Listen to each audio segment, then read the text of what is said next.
Coach, you guys have had to win a lot of different ways on offense this season. Have you had a time in your career where you've had to kind of change your game plan this much? And how much do you think you've learned just from the first 5 games and having to do that? I mean, we've learned a lot about our team, I think, and where we're going. But this is still just the beginning. We got a long way to go, and I think, we all understand what needs to be done this season, and I think we have a better idea of what we have than we did 5 weeks ago, first going into that Notre Dame game. I think every year you learn more about your team. You learn more about, what you need to do to win. But it's not magic. It's fundamentals. It's taking care of the football. It's tackling well. It's winning the line of scrimmage. I mean, I say that every week, but it's true. I say to the guys, you might get bored of me saying it, but that's the discipline of bringing it every week, is you got to do the same thing every week. And sure, it gets old to hear, but it's the truth. And the great ones can do it every week and can bring it every week and don't get tired of the basics and the fundamentals. You said on Saturday that it wasn't style points, but you guys won 49-10. How almost tiring does it get that Ohio State has to win 100-0 every week? And how hard is it to walk in a locker room and say, like you said, it's clunky, even though you guys just dominated a Big Ten opponent? Yeah, well, I was walking into the Blackwell and someone grabbed me and just said, "Coach, good luck in the game today. 63-0, right?" I said, "Okay, geez. Okay. We're going to start off by trying to get the first down, but it's a good thing. It's a good thing, and I think it's the pride everybody has in our program. I think it's the hard work of so many people here that the expectations are so high, and that comes with the job, and that's a good thing. We look at it like it's a good thing, that people expect us to win at a certain level, and if we score 7 touchdowns in our first 9 possessions, and we're talking about how things were a little clunky, then that's a good thing, because we're holding ourselves to a very high standard, and I embrace that, and we embrace that. We love that, and that's what makes us good. Is we didn't come to Ohio State to be average. You want to be great, and so that's the way we take it. Right across the aisle, Dylan Davis, Delaware Gazette. Paris Johnson obviously came into the season with a lot of expectations, a lot of hype, if you will. Seems like he's even exceeded that this year, the way he's playing so far. What are your thoughts on Paris? Yeah, I think making the transition to tackle, he's done a good job. He's got some bigger challenges coming, but he's made some progress for sure. I think all the guys up front have. Again, as we continue to build throughout the season, we'll start to see more and more growth for all those guys. I think you're seeing that across the board with the guys up front.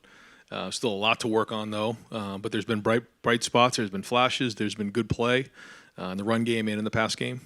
But still a lot of things we want to continue to clean up. But you're right. I mean, for first time starting a tackle, there's been some good play. Defensively, where you were at last year compared to where you're at this year, how does that affect your play calling or your decisions in a situation with the confidence you have in the defense to be able to get stops, whereas last year maybe the stops weren't coming? Yeah, I mean, certainly early on, like in the Notre Dame game, it was huge, deciding to kind of pooch the ball inside the 10-yard line and play defense. I think that certainly in those really tight games are going to play into it big time, because when you're getting those stops, then, yeah, you play the field position game, and that's okay. But, again, it's not something we're used to, but that's just the way it goes. And so that's smart football. And the minute you start getting away from that, then you start getting arrogant. You put yourself at risk big time, starting to think that, that doesn't matter. It certainly does. We got to play the field position game. We got to play great defense, and we got to take care of the football. Right behind him, Cameron Teague Robinson, The Athletic. Ryan, when it comes to changing player positions, not specifically linebacker, but just in general, how's that conversation with some of those guys when it comes to moving the position? Yeah, we don't really make the decision. We bring it up. Like, for instance, with Cade Stover, it was his decision. Steel Chambers, it was his decision. We tell them what we see, what we think. But in the end, if you're forcing someone to change positions, it doesn't work. They have to want to do it. They have to embrace it, because it's really hard, and they're going to fail over and over and over again. And the only way to make it is to be able to sustain over time through those failures and be resilient. So that's my experience with it. I feel like that's why those guys have had so much success, because it's something that they wanted to do, not something you guys forced them to do. I think so. Yeah. I mean, to take Chip, for example, I mean, we recruited him like crazy as a linebacker here, and he wanted to play running back in college. And we said, okay, no problem. We love you. I mean, loved him. But he decided to go to Arizona State and then realized he wanted to play linebacker and came back. And now he's really embracing that role, and I think you're going to see his career take off. Back wall, Jeremy Birmingham, Rivals. Ryan, now that we're a little bit over a year into NIL, would you say it's a net positive or a net negative for the sport? And can you just dive into, in a world that's sort of lawless right now, how challenging it is to stay within lines that are almost invisible? Yeah, I think it's such a it's not a black and white answer, positive or negative, because while the idea of it is definitely a positive, and there's a lot of people who are benefiting from that. Certainly, our players are benefiting from it, and it's excellent, and they deserve it. Just it's hard because there's a lot of hard feelings, because there's a lot of gray area in terms of what's allowed, what isn't allowed, inducement, those type of things. So until we wrap our minds around that and get some really concrete rules on how we want to move forward with this, on what is allowed and what isn't, college football is a multi-billion-dollar business, and when you don't have the guardrails in line, or for these types of things, then there's going to be hard feelings, and I think it's just important that we try to get our arms wrapped around that. Beyond that, you're, I think, a third of the way through what you hope is the full season of 15 games. Have you guys started to see new leaders emerge in the program? And all offseason was about the leadership committees and that kind of stuff. Yeah. Who stepped up or that you've seen is elevated? You have 3 captains that really can't play, so I'm just Yeah. curious. Yeah, I mean, I've really felt Ronnie Hickman out there big time. I think his leadership's been excellent. With the guys up front, I mean, you're seeing Luke, you're feeling Luke when he's out there. I think DeJuan Jones has been a pleasant surprise just in terms of his day-to-day positivity out there. Just feeling him out there. Certainly you guys know about Cade and CJ and those guys. At the receiver position, I think Emeka is an excellent leader. I think Julian's shown leadership. On defense, yeah, certainly Tommy is outstanding there. Zach Harrison's had a really good voice. Who else in the back end there? I'd say those are the guys that kind of jump. I'm going to forget somebody, but Xavier Johnson has been excellent. Really, just overall, his leadership's been tremendous. Certainly the captains have been great. But when you go on the road for your first road game, leadership is critically important.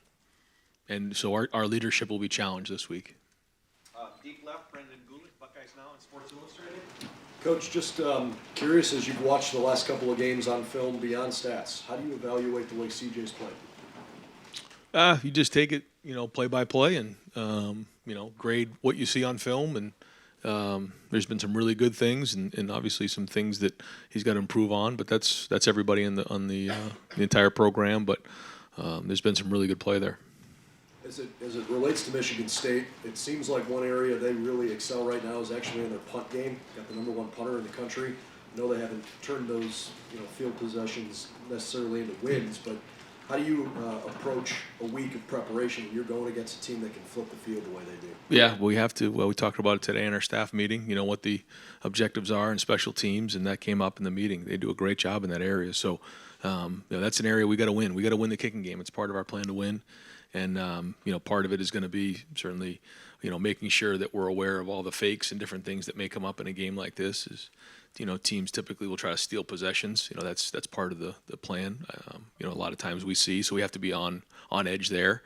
But then we got to do a good job of trying to be aggressive and going after some punts. And at the same time, when it's time to return them, we got to do a good job of holding them up so that, when a punter, can really do a great job with punting the ball with hang time and down the field, you got to hold guys up in order to get a return. And we have good returners. So, we'd like to get some yards back on that area so that, we don't feel like we're going uphill all day. Quick, Emeka, last week, I mean, it was an awfully windy day. When you evaluated the fumble, is that kind of how you saw that? The wind might have... Yeah. I mean, that's not good when you turn the ball over, the first punt of the game. And, he's been reliable for us, and he'll continue to be reliable for us. But I know we wish he had that play back. I mean, nobody wanted to make the play more than Emeka Egbuka. Nobody cares more than him. So, he'll take a look at it and try to figure out how maybe he could work on that a little better. We'll get some punts up there on windy days and keep working through it. But we have all the confidence in the world that he'll catch the ball when it's in the air. Right in front of him, Mark Snyder, Press Bros. Yeah, Coach, 5 straight games at home, and you've had a lot of people cheering for you. Now you're going to have people are going to tell how much they hate you. Right. And all teams being different than the Rose Bowl team and this team. What are you looking for from these guys? Because you go up there, you play the game, you come back down. I mean, that's like that could be pretty stressful for a young player, a young team. So, what are you looking for from this team? Yeah, I think the first thing is composure and focus when you go on the road. You have to do a great job with leadership. The older guys who have been through this before have got to lead the way because, like you said, if you haven't been through that before, it's hard to simulate going into hostile environment like we're about to do. So the leadership and the older guys got to lead the way, and we got to show composure and focus, and obviously play hard. That goes without saying.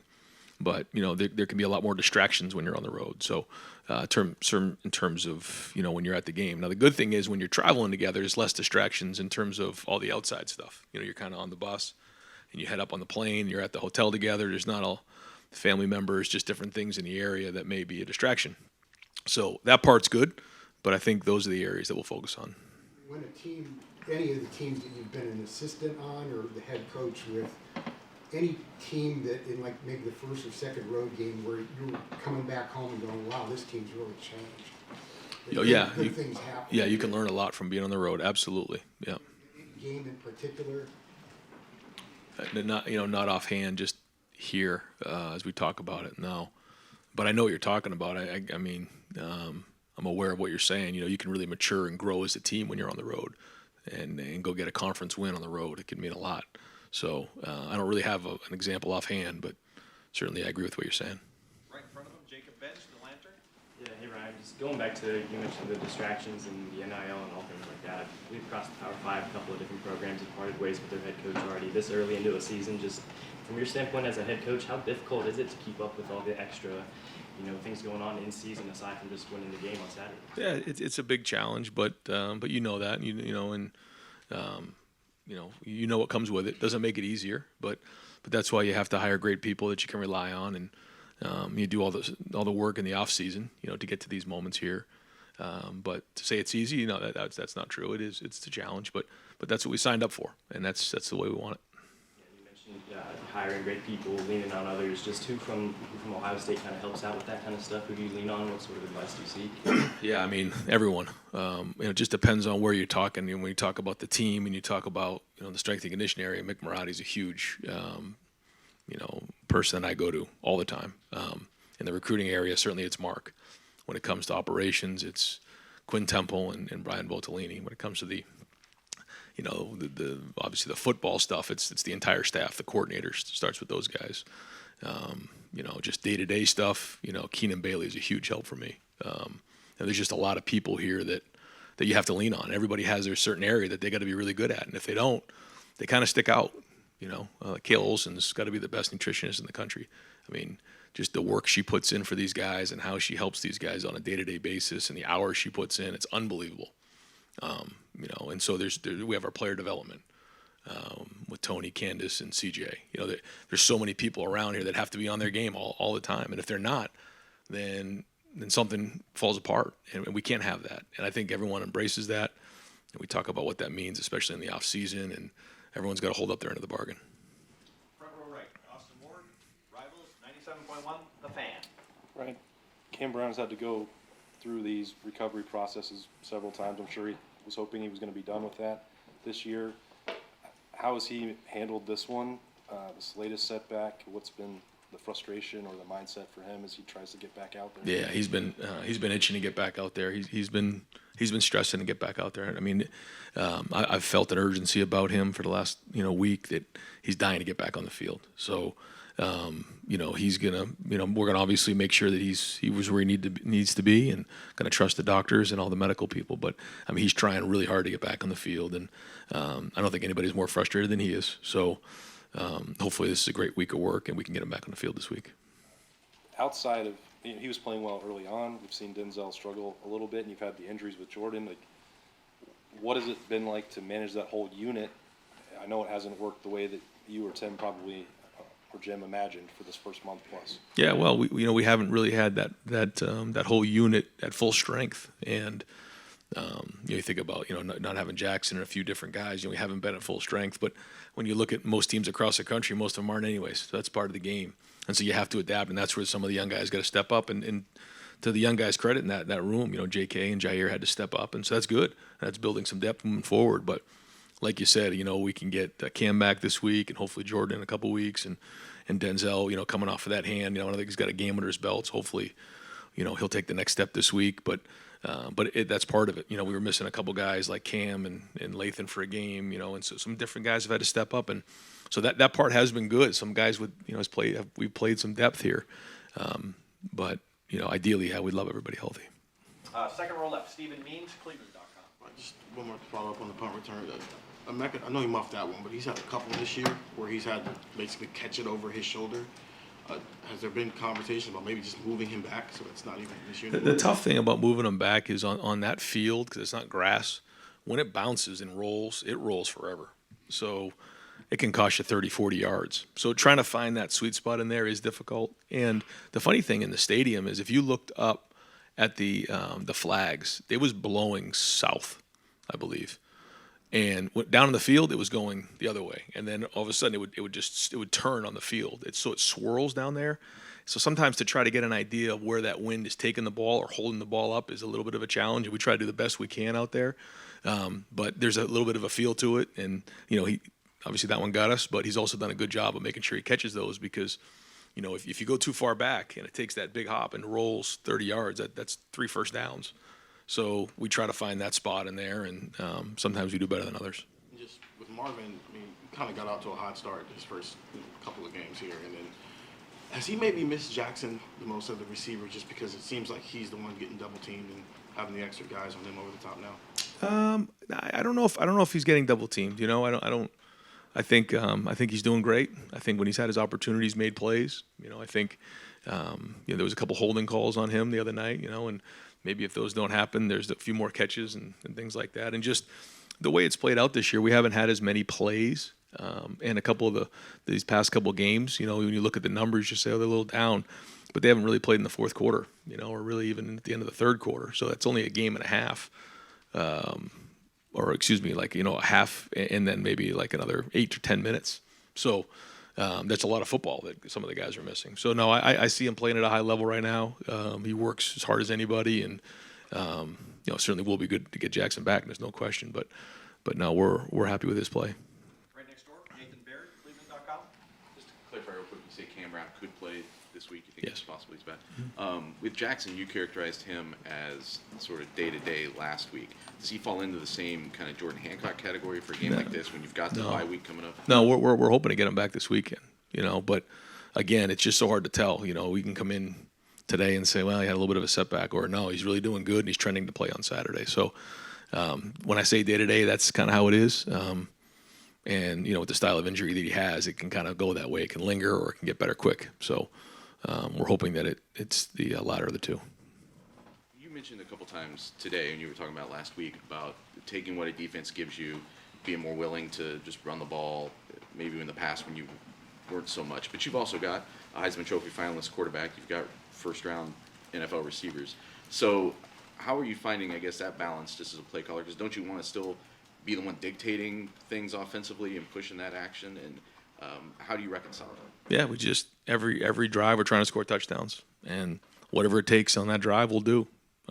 Every drive's a little bit different, and so again, if they're going to sit in a too high look, and we're probably going to run the ball. If they're taking a safety out of the sky and putting them down in the box, that opens up some one-on-ones on the outside, and it's not as simple and as easy as that. But philosophically, that's what we're talking about. So, we'll just try to find that balance. And the other thing that happened after looking back on the film was we had a short field a few times too.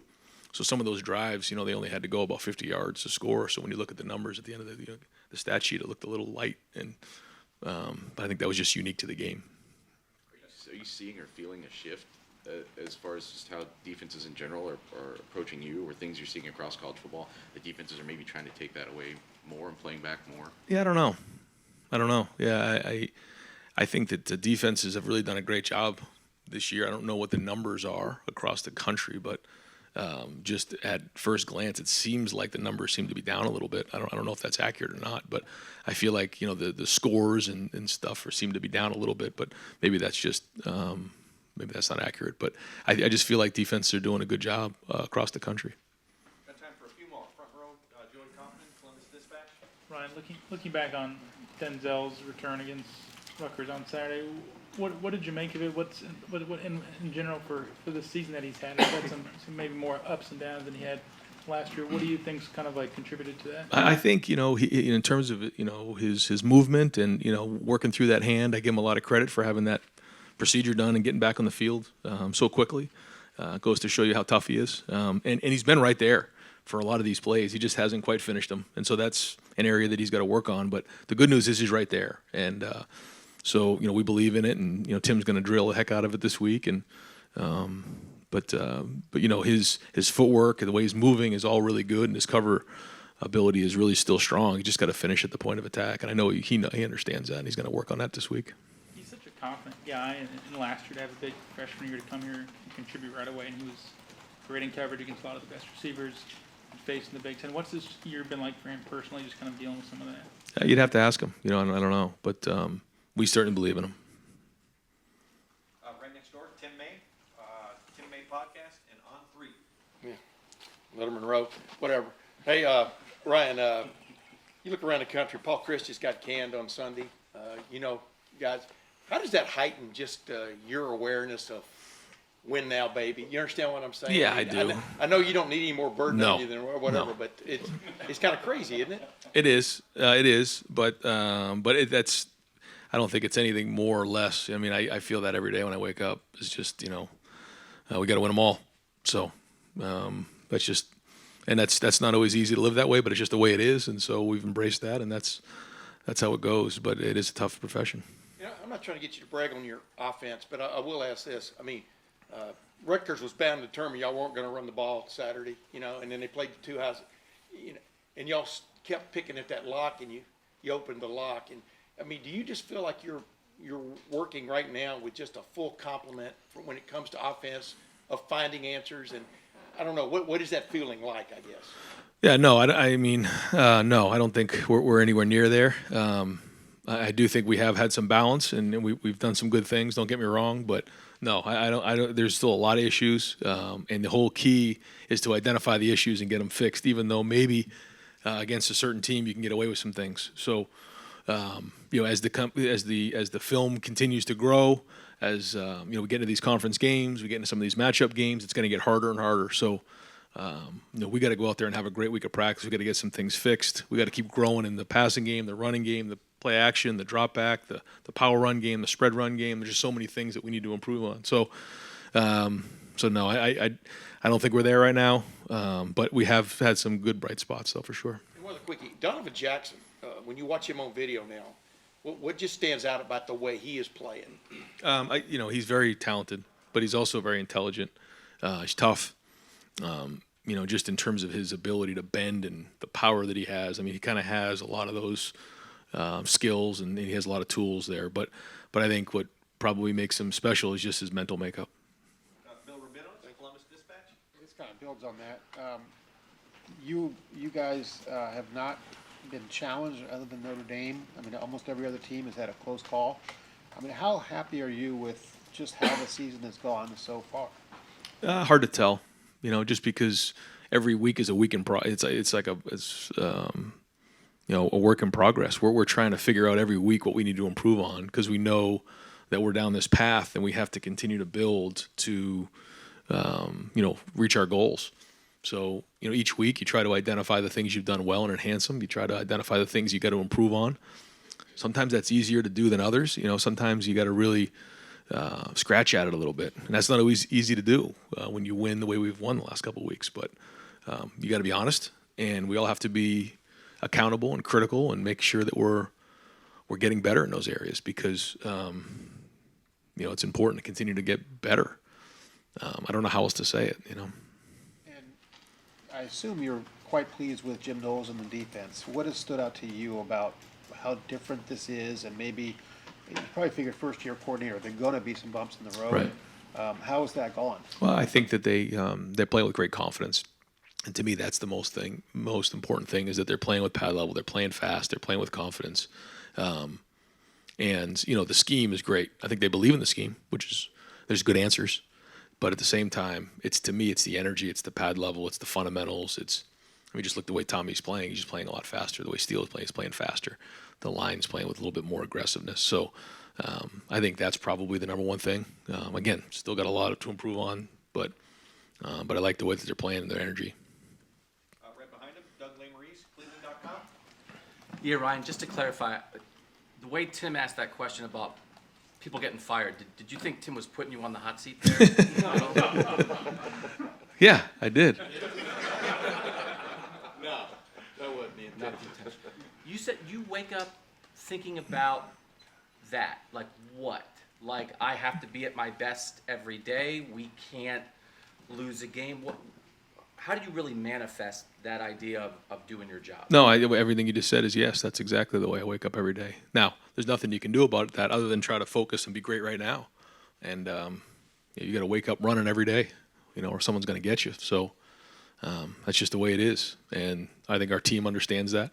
I think that so far we've had that approach. Now, can we sustain it? That's the challenge. You said the Wednesdays when you're in the offensive meeting room and you're coming up with red zone and short yardage and all Yeah. that. I think you used the word stressful. Isn't it fun too? Isn't it ball coaching? Like what's there's stress in there and trying to be perfect, but also what's it like when all the offensive guys are in there trying to make a plan? Don't you love that?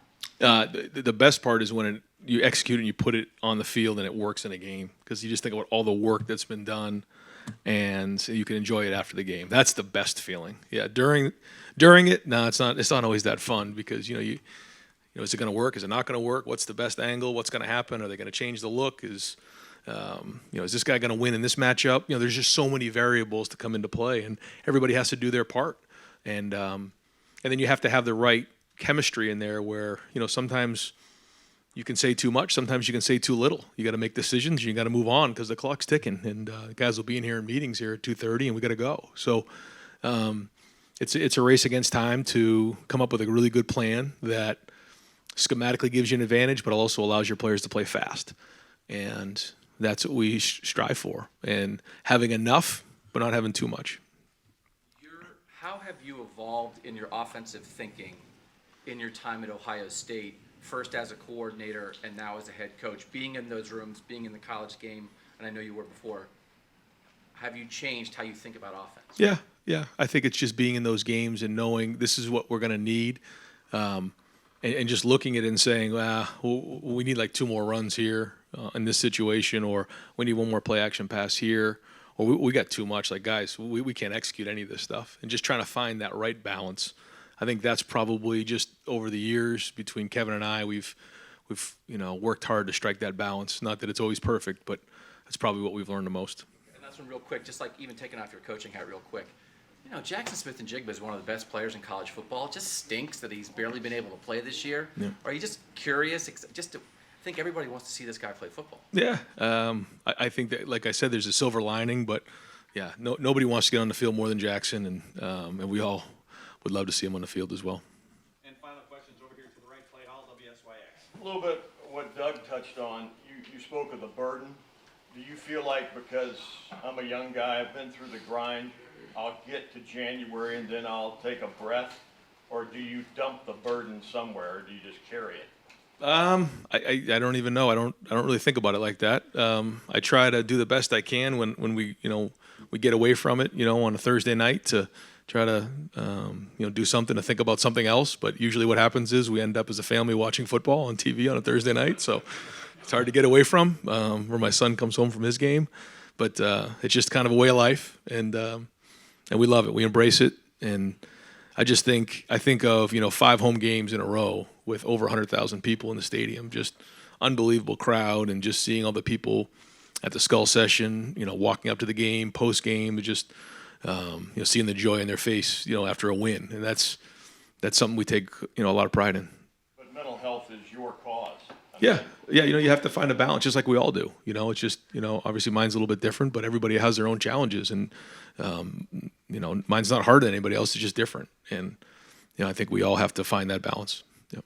Coach, thank you very Thanks. much.